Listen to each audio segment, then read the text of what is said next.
Hi, this is Fred Wilson from SWBC Mortgage. What I want to do today is encourage each one of you to continue with your process of looking at what you are able to afford when considering buying a house. I have this conversation a lot with many of my clients, and one of the things that I share with each of them, and they always seem to be a little surprised when I say this, but it is the truth. And that is, where is your faith? When you buy a house, I'm a firm believer that your faith is when it's going to be tested the greatest. And the reason why is we look at things that are always in the worst case scenario. What happens if I lose my job? What happens if I can't fix the repairs? Or any number of things. And so I always tell them, well, where is your faith? And the best example that I can use, and I use it often, is myself.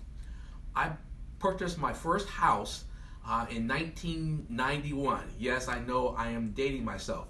My wife and I, we recently got married, and we know we needed to buy a house. So at that time, I was working as a manager for a carpet cleaning company.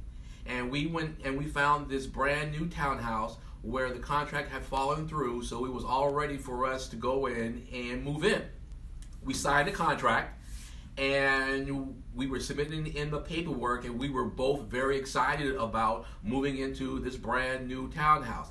We didn't have two nickels to rub together, so we borrowed money from my wife's uncle for the down payment, and we were all excited. And I told the owner of my company, who happened to be a financial stockbroker, about us buying this townhouse.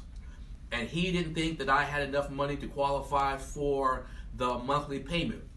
So what he did, he took it upon himself. He contacted one of his clients who was selling a smaller condo that was more in line with what he thought where I could afford the monthly payment.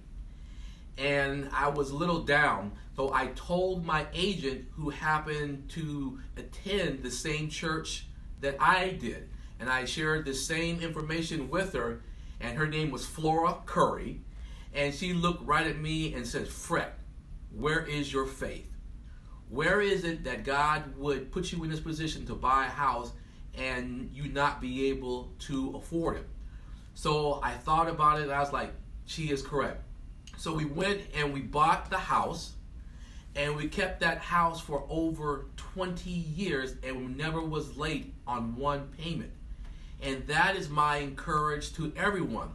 Whenever you go through the process of trying to qualify for a house, you're going to think of the worst, but instead of keeping your faith on the shelf, take it and apply it within your own self, and you will be amazed in terms of how easier the process will become, how happier you are, and not to be concerned about what's going to happen over things that you have no control over. So remember, don't worry about the future. Put your faith in Him who controls the future, because you are too legit to quit.